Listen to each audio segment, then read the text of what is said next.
ce sur quoi je veux attirer l'attention, c'est que ce concept cette idée qu'il faut une gestion rationnelle de l'échange de matière entre l'humanité et la nature, que Marx avait donc produit à partir de cette question des sols et de l'appauvrissement des sols, c'est une question qui est aujourd'hui, enfin, c'est un concept qui nous aide véritablement à saisir les grands défis écologiques. Et en particulier, il est extrêmement utile pour aborder la question des changements climatiques. Parce que les changements climatiques, c'est typiquement le résultat d'une gestion rationnelle des échanges de matière. Pourquoi est-ce qu'il y a changement climatique? Parce qu'il y a accumulation de gaz à effet de serre, et principalement de CO2, de dioxyde de carbone, dans l'atmosphère. Et pourquoi y a-t-il accumulation de dioxyde de carbone dans l'atmosphère? Parce qu'on brûle massivement des combustibles fossiles, du pétrole, du charbon et du gaz naturel. Et que cette combustion produit inévitablement du CO2. Et pourquoi est-ce que ça a à voir avec la gestion irrationnelle de l'échange de matière? Parce que normalement, les roches qui contiennent ces combustibles fossiles participent d'un cycle du carbone très très long, qui s'étale sur plusieurs centaines de millions d'années. Le carbone rentre par le biais de l'accumulation de sédiments marins au fond des océans. Ça, tout le monde connaît l'histoire de la formation du pétrole, et puis ça rentre dans la tectonique des plaques, et puis plusieurs centaines de millions d'années après, ça ressort, soit par la tectonique des plaques, soit par le volcanisme, etc. Mais si on va prélever massivement le pétrole, le charbon, le gaz naturel, on court-circuite, pour ainsi dire, cette espèce de long cycle du carbone qui s'étale à l'échelle géologique des temps, et on injecte dans l'atmosphère des quantités de CO2 que les écosystèmes ne sont pas capables de récupérer. Et comme le CO2 est un composé inerte, complètement oxydé, ça ne réagit à rien, la seule manière dont le CO2 peut être retiré de l'atmosphère, c'est soit par la croissance des plantes vertes, soit par la dilution spontanée du CO2 dans l'eau. Mais à partir du moment où le changement climatique prend une certaine ampleur, l'eau dissout moins de CO2, l'eau chaude en dissout moins que l'eau froide, et les plantes vertes, à partir d'un certain point, commencent à moins bien pousser s'il fait trop chaud et trop sec, et donc tout le mécanisme se grippe, et il y a accumulation de gaz carbonique, donc changement climatique. Donc on est vraiment confronté à un exemple à l'échelle mondiale de gestion irrationnelle des échanges de matière. Et ce n'est plus une question écologique, c'est devenu une question sociale, une question humaine de premier plan, qui confronte l'humanité à un dilemme absolument extraordinaire, monstrueux, puisque, bon, c'est un peu ce que j'explique dans le bouquin. On a d'un côté 3 milliards de gens à peu près sur la planète qui manquent de l'essentiel pour vivre, qui manquent de logement correct, qui manquent d'habillement correct, qui ne mangent pas à leur faim, qui manquent d'écoles, qui manquent d'hôpitaux ou de dispensaires pour la santé, qui n'ont aucun droit réel à la mobilité. Ce sont des besoins légitimes et fondamentaux. Ils doivent être satisfaits pour que ces gens-là mènent une vie digne de l'humanité. Et satisfaire ces besoins-là implique de produire. Il faut produire les biens pour satisfaire ces besoins. Ça implique donc une production matérielle. Et cette production matérielle nécessite des ressources énergétiques. Et ces ressources énergétiques, aujourd'hui, elles sont à 80% d'origine fossile. Donc ça veut dire source de gaz à effet de serre supplémentaire. Donc ça, c'est un côté du dilemme. Et l'autre côté du dilemme, c'est qu'on ne peut plus envoyer de quantités supplémentaires de gaz carbonique dans l'atmosphère. Sinon, au contraire, il faut réduire radicalement les émissions de CO2, notamment dans les 2 générations qui viennent. Il faut sortir des combustibles fossiles en 40 ans, sinon on va provoquer un dérapage du système climatique qui va prendre des proportions extrêmement graves, et ces conséquences vont toucher en priorité les 3 milliards de gens qui sont dans le premier terme de l'alternative. Donc, il y a véritablement ce dilemme qui prend des proportions historiques, et réduire radicalement les émissions de gaz à effet de serre. Il s'impose de le faire dans une mesure telle que ce n'est pas possible sans réduire la consommation d'énergie. Et si on réduit la consommation d'énergie, il faut aussi réduire la production matérielle. Donc on demandait ce matin dans l'animation, sommes-nous des décroissants? Je ne sais pas ce qu'en pense le NPA, mais moi je peux répondre, je n'ai rien à voir avec les décroissants, ni du point de vue de leur pensée scientifique, ni du point de vue de leur pensée philosophique, ni du point de vue de leur pensée sociale. Mais il y a un point sur lequel ils ont raison. Il faut diminuer radicalement la production matérielle et le transport dans les pays capitalistes développés si on veut éviter de provoquer une catastrophe écologique irréparable à l'échelle humaine des temps. Irréparable, ça veut dire quoi? Ben, ça veut dire par exemple une hausse du niveau des océans d'1 mètre ou d'1,50 m dans les 100 ans qui viennent, provoquant l'obligation de déménagement pour 600 à 700 millions d'êtres humains sur Terre. Donc ça, c'est quelque chose d'irréversible à l'échelle humaine des temps. Et donc quand on parle de jeunes ou de moins jeunes dans le NPA qui trouvent qu'il ne faut pas s'occuper d'écologie parce que ce n'est pas un levier, je suis tout de même un peu choqué d'entendre ça. J'ai envie de répondre qu'un programme pour une organisation anticapitaliste, ça se définit avant tout par la situation objective, par les grands besoins, par les grands problèmes de l'humanité. Et donc aujourd'hui, une organisation politique anticapitaliste qui passe à côté d'un défi pareil, c'est une organisation qui ne parle pas du monde réel. Alors, ce dilemme entre, d'un côté, il faut produire plus pour satisfaire des besoins qui sont en plus des besoins non solvables. Ces 3 milliards d'êtres humains n'ont pas nécessairement les moyens financiers pour acheter la santé, la mobilité, l'alimentation, les vêtements, le logement, etc. Et d'autre part, la nécessité de réduire radicalement les émissions, donc de réduire radicalement l'énergie utilisée et donc de réduire dans une mesure significative la production matérielle. Ce dilemme-là, il est absolument évident que le capitalisme n'est pas capable de le relever. Le capitalisme n'est déjà pas capable de produire pour les besoins non solvables. Il n'est pas capable non plus de réduire de façon structurelle la production. C'est contraire à sa logique productiviste. Donc séparément, il est incapable de faire aucune de ces deux choses. Alors pour ne pas parler de les faire ensemble, ça, il faut être un rêveur complet pour s'imaginer que le système capitaliste puisse faire ça. Il n'y aura pas de solution humainement acceptable dans le cadre capitaliste pour résoudre ce dilemme. Ça ne veut pas dire qu'il n'y aura pas de solution du tout. Ça veut dire qu'il y aura une solution qui sera une solution de type barbare, éthiquement, humainement, absolument inacceptable. Et c'est ce vers quoi on est en train de se diriger, je pense. Et donc il faut, conclusion, il faut une solution anticapitaliste, il faut une solution de type socialiste. Ça veut dire quoi? Ça veut dire qu'au lieu de produire pour le profit et selon une dynamique productiviste, il faut produire pour la satisfaction des besoins humains démocratiquement déterminés, avec en priorité les besoins qui correspondent à des nécessités fondamentales de l'existence des hommes et des femmes sur cette terre. Et ça veut dire aussi que pour faire cela, puisque le capitalisme ne peut pas le faire, puisque ce n'est pas rentable pour lui, il faut sortir de sa logique. Donc il faut une planification de la production et une planification des réductions d'émissions et des réductions de production matérielle là où c'est nécessaire, indépendamment des coûts. Si on laisse la dynamique du profit, donc la dynamique des coûts, piloter la transition énergétique, la transition énergétique va se faire de façon inacceptable pour l'humanité. Et qu'est-ce que ça veut dire tout ça du point de vue du combat anticapitaliste? Ça veut dire qu'on est dans une situation complètement nouvelle. C'est ce qu'on a évoqué hier à la fin du meeting avec la réponse que j'ai faite à l'intervention de Samy Josua. On est dans une situation où, contrairement à toutes les luttes anticapitalistes du XXe siècle, on est obligé de penser la transition vers une société post-capitaliste, vers une société de type socialiste, si vous voulez, dans un contexte de contraintes environnementales absolument inévitables, absolument strictes et sévères. Donc, alors, dans quelle mesure? C'est là qu'il faut, je vais donner quelques chiffres pour que vous réalisiez de quoi il s'agit.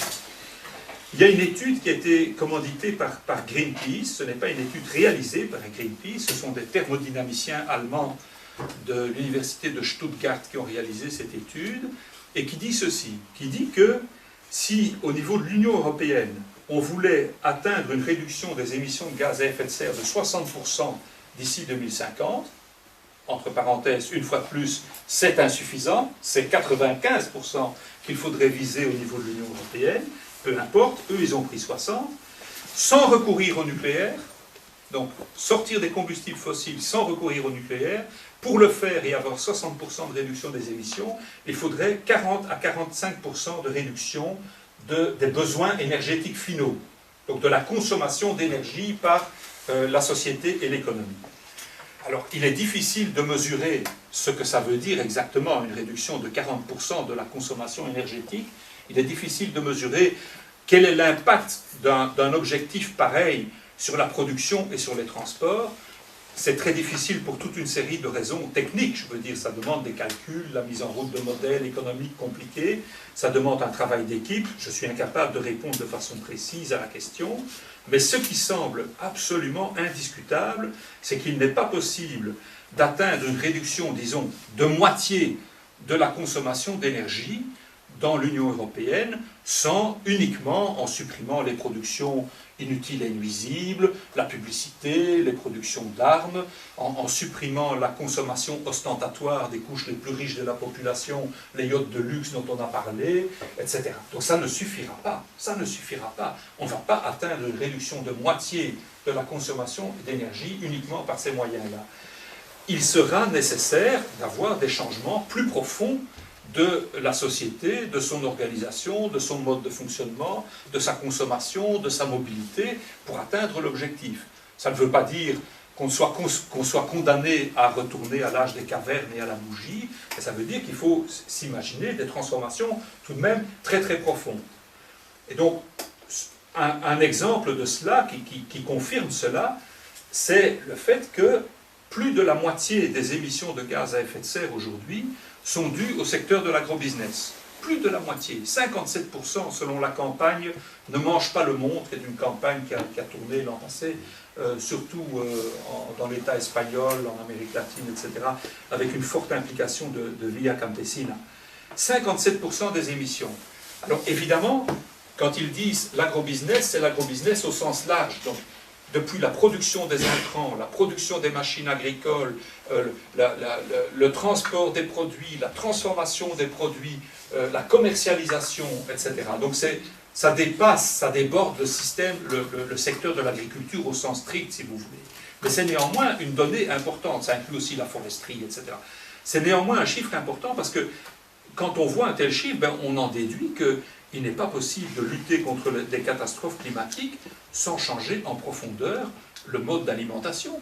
Ce que nous mangeons, d'où vient ce que nous mangeons, comment c'est transformé, comment c'est produit, etc. Et ça affecte la vie de chacune et de chacun d'entre nous, au moins dans les pays capitalistes développés, et même aujourd'hui dans les pays émergents. Donc la fameuse histoire du petit pot de yaourt qui fait 3000 km avant d'arriver sur votre table, donc ça c'est plus possible. Donc ça ne veut pas nécessairement dire un recul ou une régression sociale. Transformation ne veut pas nécessairement dire recul ou transformation ou régression sociale. Je crois que le fait de manger des légumes de saison et des fruits de saison produits par une agriculture organique de proximité, c'est meilleur pour la santé. Donc ce n'est pas nécessairement synonyme de régression, je crois qu'il faut insister là-dessus. Ça peut être synonyme d'une plus grande qualité de vie, mais c'est un changement tout à fait considérable. Et je pense, personnellement, c'est une hypothèse à discuter, je pense que cette situation a une racine plus profonde dans l'évolution même du système capitaliste. C'est ce que j'ai essayé d'esquisser hier à la fin de la discussion du meeting. Je pense qu'il y a un changement de période historique. Depuis une date que je ne peux pas fixer avec précision, il y a eu un basculement. Avant cette date, on peut dire que tout progrès des forces productives capitalistes et tout progrès de la productivité du travail rapprochait quelque part l'humanité objectivement de la possibilité de sortir du capitalisme et de créer une société socialiste. Et aujourd'hui, je pense que ce n'est plus le cas.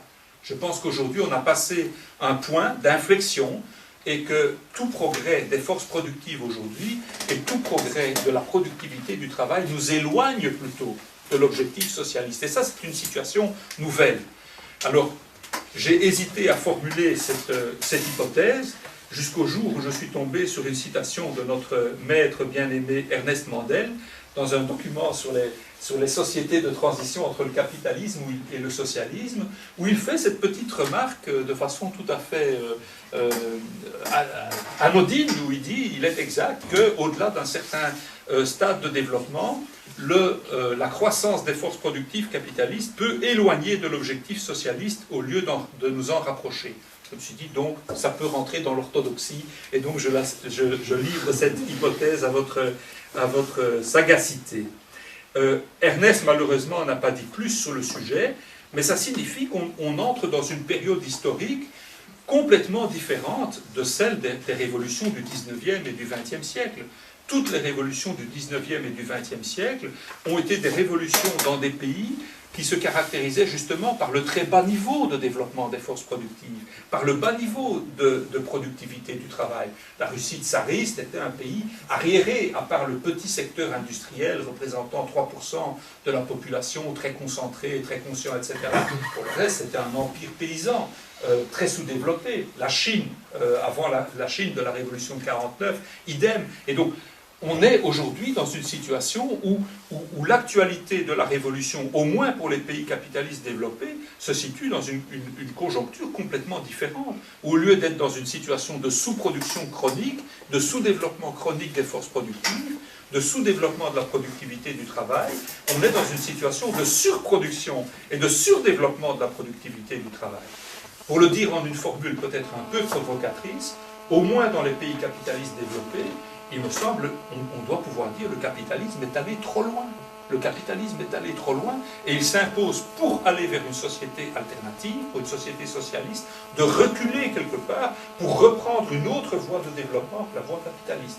Je pense que c'est cette problématique-là qui en fait apparaît de façon, je dirais, particulière, par un biais particulier, dans les chiffres sur ce qu'il faut faire en termes de réduction des émissions de gaz à effet de serre pour échapper aux menaces du changement climatique. C'est cette problématique-là qu'il nous faut discuter, je pense, en tant que militants anticapitalistes. Et donc, ça veut dire quoi, ça? Ben, ça veut dire que le concept d'écosocialisme dont vous avez, je crois, dont certains d'entre vous ont commencé à discuter ce matin, le concept d'écosocialisme est autre chose qu'une nouvelle étiquette sur une vieille bouteille. Le concept d'écosocialisme renvoie à un certain nombre de changements dans la situation objective qui nécessitent des changements dans la perspective anticapitaliste, dans la perspective révolutionnaire. Alors, je voudrais citer, c'est sans doute pas exhaustif, mais ce qui m'apparaît, moi, comme 5 nouveautés clés par rapport disons, à la pensée socialiste traditionnelle. Premier point, je vais passer rapidement là-dessus, il faut abandonner définitivement, cesser définitivement de parler de la maîtrise de l'humanité sur la nature. Hein, donc l'idée d'une domination sur la nature, etc., qu'on retrouve sous la plume d'un certain nombre d'auteurs marxistes. Bon, rangeons ça au placard. Nous avons besoin d'une pensée qui est beaucoup plus emprise sur l'évolution, sur la mouvance de l'évolution conjointe entre l'humanité et la nature, sur la production de nature par le genre humain, et une pensée dans laquelle, une vision sur le développement de la nature et de cette interaction avec l'humanité, dans laquelle on laisse une part à l'incertitude, puisque c'est en évolution constante, ben, il y a une part d'incertitude. Premier point. Deuxième changement, il est évident que la définition classique du socialisme, disons d'une société anticapitaliste, ne suffit plus. Quand on dit la définition classique, c'est quoi? C'est dire le socialisme, c'est une société qui est régie par la satisfaction des besoins réels de l'humanité, donc pas les besoins aliénés par la marchandise, les besoins humains réels, démocratiquement déterminés. Cette définition-là est aujourd'hui insuffisante. Il faut y ajouter, dans le respect des limites naturelles et le respect du fonctionnement des écosystèmes. Donc avec la prudence nécessaire sur les impacts possibles des besoins qu'on satisfait et la prudence nécessaire sur les moyens qui sont utilisés pour satisfaire ces besoins.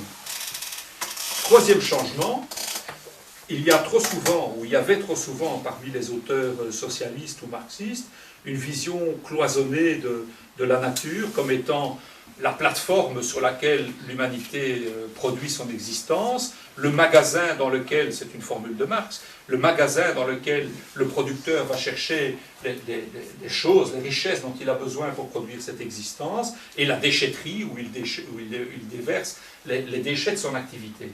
Cette vision cloisonnée, plateforme, magasin, déchetterie, ça c'est une vision qu'on doit abandonner. On doit avoir une vision dynamique de la nature étant à la fois le magasin, la déchetterie, la plateforme, et une vision dans laquelle on intègre le fonctionnement ou la circulation de la matière entre ces trois niveaux-là. Circulation de la matière qui est assurée par quoi? Par la diversité du vivant fonctionnant avec l'apport de l'énergie solaire. Donc c'est une pensée qui nous amène spontanément à comprendre l'importance de la biodiversité, comprendre l'importance de préserver le vivant dans cette diversité, même quand on ne sait pas exactement à quoi ça peut servir. Quatrième changement, c'est qu'il est évident que, ben ça nous le disons déjà, les technologies ne sont pas neutres socialement. On a discuté hier du nucléaire, je ne reviendrai pas là-dessus, il est absolument évident que le nucléaire est en soi une technologie à bannir. Ce n'est pas seulement une question de rapport de propriété, c'est la technologie elle-même qui, pour des raisons intrinsèques, doit être refusée. Ça veut dire quoi? Ça veut dire que la définition classique est très ramassée de Lénine disant le socialisme c'est les soviets plus l'électricité, autrement dit l'autogestion plus l'électricité, ben c'est une formule qui est insuffisante aujourd'hui. Il faut poser la question comment l'électricité est-elle produite? Est-ce qu'elle est produite par le nucléaire, par l'éolien, par l'hydraulique, par la combustion de combustibles fossiles, par le charbon, etc. Donc, ça nous amène à quoi comme conclusion? Ça nous amène à une conclusion programmatique qui est importante, qui est qu'un mode de production, ça se définit aussi par des filières énergétiques, que le système énergétique capitaliste est un système centralisé, gaspilleur, inefficace, régi par la production, par la loi de la valeur, et très économe en travail vivant, et qu'il faut le remplacer par un système énergétique qui soit décentralisé, efficace énergétiquement, économe de ressources, guidé par la satisfaction des besoins, et intensif en travail vivant, pas en travail mort, donc nécessitant plus de main-d'œuvre, plus d'entretien, etc. Et ça m'amène au tout dernier point, le cinquième, qui à mon avis est le plus important. L'idée classique qu'on retrouve chez de nombreux auteurs marxistes ou de nombreux auteurs anticapitalistes en général, comme quoi au plus la productivité du travail augmente, au plus on va se rapprocher de la libération de l'humanité et donc de la société socialiste, cette idée-là aujourd'hui doit être mise en cause de façon assez radicale. Je ne sais pas jusqu'où peut aller cette mise en cause, mais je peux au moins donner un exemple où ça me semble absolument évident. Je parlais d'agrobusiness. Si on veut lutter contre le changement climatique, il faut sortir de l'agrobusiness, il faut le remplacer par une agriculture organique de proximité, et cette agriculture organique de proximité va demander un recul de la mécanisation, plus de travail vivant à la place et moins de machines. Ça semble absolument évident. Si on veut replanter des haies, recréer des zones humides, remplacer les monocultures par des parcelles plus petites avec diversité, etc. Si on veut supprimer l'usage de pesticides et le remplacer par des techniques de lutte biologique contre les nuisibles, tout ça demande plus de travail humain. Ça ne veut pas nécessairement dire un retour à la houe et à tout ce qui vous casse les reins et vous met des cales au doigt. Ça peut être un travail de haute technicité et de haute scientificité, la lutte biologique contre les insectes, les ravageurs, etc., demande typiquement une connaissance scientifique très fine en entomologie et en chimie, mais c'est un travail qui n'est pas mécanisable. En tout cas, au niveau actuel des connaissances scientifiques, c'est un travail qui n'est pas mécanisable. Ça demande donc plus d'intelligence humaine, de sensibilité humaine, etc. Alors, je crois que c'est une idée que les anticapitalistes peuvent s'approprier relativement facilement. Il suffit de faire un parallèle avec tout le secteur des soins aux personnes. Nous ne sommes pas pour remplacer les instituteurs et les institutrices ou les infirmiers et les infirmières par des robots. Personne n'est pour ça. On sait que la qualité des soins aux personnes dépend du fait que les soins soient exercés par des personnes humaines, qui aient une sensibilité humaine, qui aient une intelligence humaine pour percevoir les besoins. Je crois qu'on peut étendre cette idée-là à l'idée des soins apportés aux écosystèmes, des soins à apporter à la nature. Nous sommes dans l'obligation de le faire, puisque nous sommes en mesure aujourd'hui d'influer si profondément sur l'évolution des forces naturelles. Nous sommes entrés dans l'anthropocène, comme disent un certain nombre de géologues, et donc il faut en assumer les conséquences. Nous devons prendre soin de la nature, comme nous prenons soin des personnes qui ont besoin de soins. Donc voilà, je crois que c'est à partir de ce genre de différence qu'on peut dire que l'écosocialisme, lui, ce n'est peut-être pas un nouveau projet de société, ce n'est peut-être pas un nouveau concept, c'est un chantier qui incite aux luttes et aux réflexions, mais c'est beaucoup plus qu'une nouvelle étiquette sur une vieille bouteille. Alors, pour terminer, j'aborderai une dernière question qui est celle qui nous motive tous, évidemment. Qu'est-ce qu'on fait à partir de tout ça? Comment est-ce qu'on agit politiquement? Comment est-ce qu'on agit socialement pour essayer de faire avancer ces combats? Alors, je dirais que ce qui nous distingue fondamentalement des courants de l'écologie politique et des courants décroissants, parce que malgré toutes leurs bisbrouilles, ou toutes leurs disputes, pardon, excusez-moi de parler wallon, toutes leurs disputes internes, ils ont un grand point commun, ou une série de grands points communs. Et je crois qu'il y a 2 points sur lesquels nous nous différencions radicalement de ces courants-là. Le premier, c'est qu'ils abordent toute la problématique écologique, non pas par le biais du mode de production, mais par le biais de la consommation, et donc des comportements des consommateurs. Et donc là, ils se mettent, je ne dirais pas que c'est un terrain sur lequel il ne faut rien dire, je ne dirais pas jusque-là, mais il y a une question tout de même de hiérarchie des priorités. S'il y a tendance à la surconsommation, premièrement, c'est une tendance qui ne concerne que les couches sociales qui peuvent se le permettre, y compris dans les pays capitalistes développés, tout le monde ne surconsomme pas, que du contraire. Il y a tout de même un problème, comme le disait hier le camarade dans le meeting, il y a la misère aussi, y compris dans les sociétés riches, et d'autre part, s'il y a cette tendance à la surconsommation dans certaines couches privilégiées, y compris dans des couches de la classe ouvrière, le moteur en est la tendance à la surproduction au niveau de l'appareil productif, au niveau du système capitaliste lui-même. Donc on peut dire tout ce qu'on veut de la consommation, on peut essayer de convaincre les gens qu'ils doivent consommer moins, qu'ils doivent consommer bio, tout ce qu'on veut, mais fondamentalement, stratégiquement, l'axe qui doit être le nôtre en tant qu'écosocialiste, c'est un axe qui pointe le changement au niveau du système productif, au niveau de l'appareil de production, au niveau du mode de production. C'est là qu'est la racine véritablement du mal et des dégradations écologiques.